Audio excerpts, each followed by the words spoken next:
Assalamualaikum warahmatullahi wabarakatuh. Di sini saya akan menyampaikan pengertian takholi.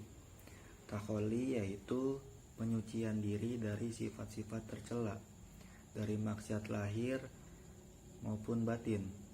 Di antaranya adalah sifat hasad, suudzon, riya, bakil, dan godab. Dan dapat juga diartikan sebagai menghindarkan diri dari ketergantungan terhadap kelezatan hidup duniawi. Kelompok sufi yang ekstrim berkeyakinan bahwa kehidupan duniawi benar-benar sebagai dalam tanda kutip racun pembunuh. Oleh karena itu, nafsu duniawi harus dimatikan dari diri manusia agar ia bebas berjalan mencapai kenikmatan yang hakiki. Bagi mereka, mencapai keridhaan Tuhan lebih utama daripada kenikmatan materi, dan pengingkaran pada ego dengan meresapkan diri pada kemauan Tuhan adalah perbuatan utama.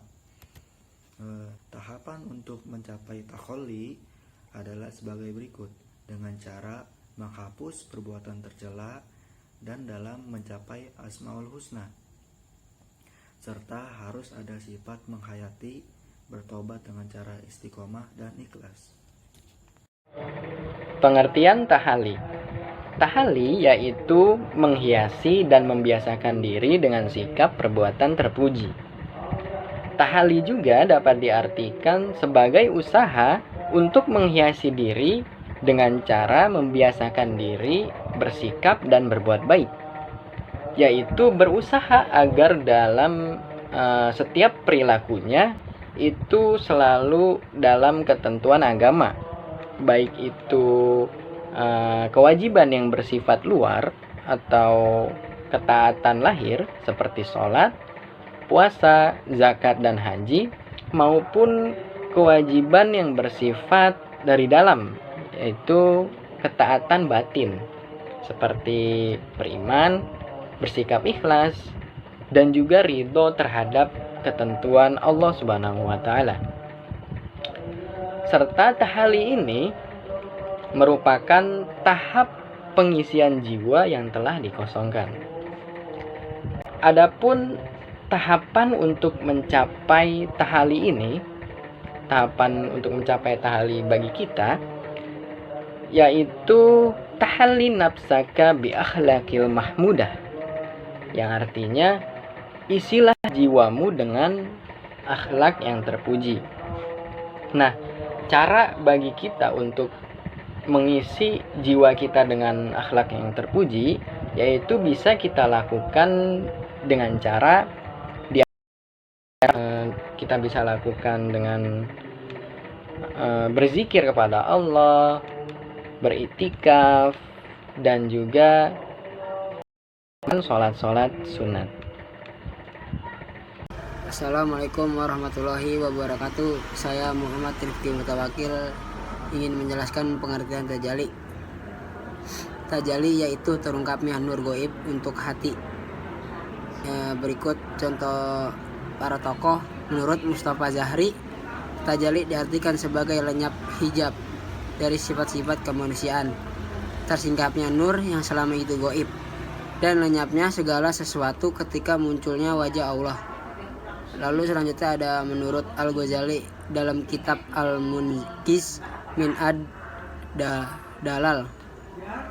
Tajalli adalah tersingkapnya hal-hal gaib yang menjadi pengetahuan kita yang hakiki disebabkan oleh nur yang dipancarkan Allah. Setiap tajalli melimpahkan cahaya demi cahaya sehingga seseorang yang menerimanya akan tenggelam dalam kebaikan. Selanjutnya ada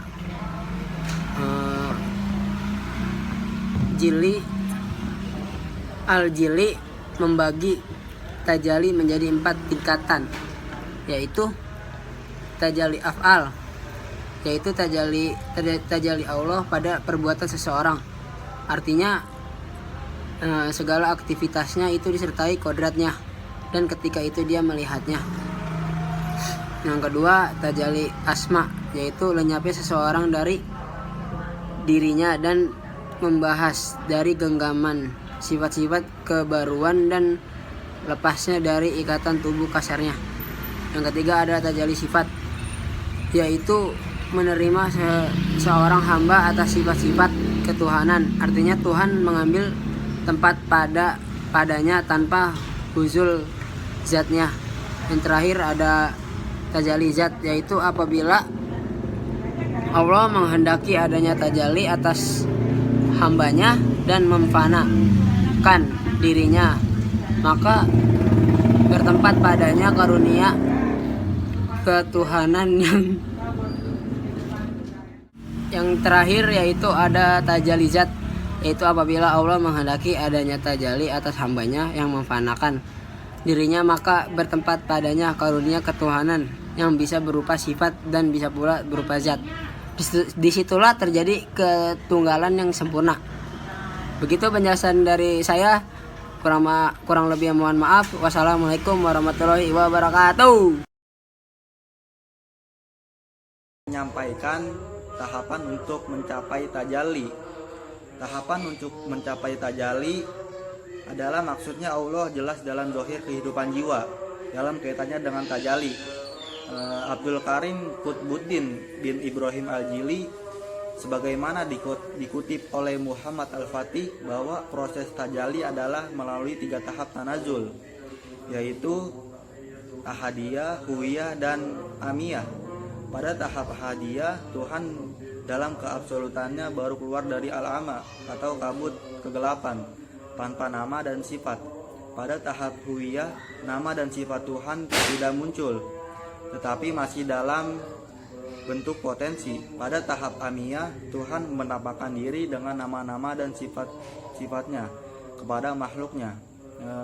Di antara semua makhluknya, pada diri manusialah ialah menampakkan dirinya dengan segala sifatnya. Di sini saya akan menjelaskan mengenai pengertian riyadhah. Riyadhah adalah upaya bersungguh-sungguh untuk mendekatkan diri kita kepada Allah. Sebaik-baiknya permintaan adalah kepada Allah dan sebaik-baiknya pengharapan juga adalah kepada Allah. Ibadah yang terkandung di dalamnya bukan hanya ikhtiar, bahkan ikhtiar juga dijadikan bagian dari riyadhah pula. Riyadhah ada yang 3 hari, 7 hari, 14 hari, 21 hari, bahkan 40 hari dengan aturan yang berjenjang. Dari hanya mulai sholat teratur selama 3 hari, lalu meningkatkan diri ke masjid, atau 7 hari ke masjid secara langsung dengan berjamaah. Tahapan untuk mencapai riyadhah, kunci suksesnya adalah kepasrahan diri, menerima dengan lapang dada dan ikhlas atas segala kehendak Sang Holik. Selanjutnya, saya akan membahas tentang muqarabah. Secara bahasa, muqarabah berarti saling berdekatan atau bina musyarakah. Dari kata-kata qoroba yuqoribu muqarabah. Dalam pengertian ini, maksudnya adalah usaha-usaha seseorang hamba untuk selalu berdekatan dengan Allah Subhanahu wa Ta'ala, yakni saling berdekatan antara hamba dan Tuhannya. Upaya-upaya untuk mendekatkan diri kepada Allah ini harus diiringi dengan nilai-nilai keikhlasan dan kesungguhan untuk mencapai ridhonya. Selanjutnya, orang-orang yang sholih selalu berusaha untuk bertakarub dengan Allah Subhanahu wa Ta'ala. Cara yang terbaik untuk bertakarub ialah dengan tafakkur atau meditasi. Menurut Syekh Abdul Qadir Al-Jailani, bahwa ada 3 perkara tentang tafakkur atau meditasi ini. Yang pertama, barang siapa bertafakur dengan sesuatu hal dan menyelidiki sebabnya, maka ia akan mendapat setiap bagian dari hal itu mempunyai banyak bagiannya yang lain pula, dan setiap bagian itu menerbitkan banyak lagi hal-hal yang lain. Inilah tafakur yang nilainya setahun ibadah. Kemudian yang kedua, barang siapa bertafakur tentang ibadahnya dan mencari sebabnya serta mengenal sebab itu, maka tafakurnya itu bernilai 70 tahun ibadah. Kemudian yang terakhir, barang siapa yang bertafakur tentang mengenal Allah dengan azam yang kuat untuk mengenalnya, maka tafakurnya itu bernilai 1000 tahun ibadah. Inilah ilmu hakiki. Bismillahirrahmanirrahim. Selanjutnya ada pengertian dari muraqabah. Nah, muraqabah adalah selalu merasa dirinya diawasi oleh Allah Subhanahu wa taala. Maka dengan kesadaran ini, seorang manusia senantiasa rajin untuk melaksanakan segala perintahnya dan menjauhi segala larangannya. Sesungguhnya manusia hakiki selalu berhasrat dan ingin berbuat kebaikan, serta menjunjung tinggi nilai kejujuran dan nilai keadilan, meskipun tidak ada orang yang melihatnya. Kehati-hatian atau mawas diri itu adalah suatu kesadaran. Nah, kesadaran ini makin terpelihara dalam diri seorang hambanya yang meyakini bahwa Allah Subhanahu wa taala itu selalu senantiasa melihat dirinya. Selanjutnya ada tingkatan muraqabah. Tingkatan muraqabah ada 3, yaitu muraqabatul qalbi, muraqabatul ruhi, dan muraqabatul siri.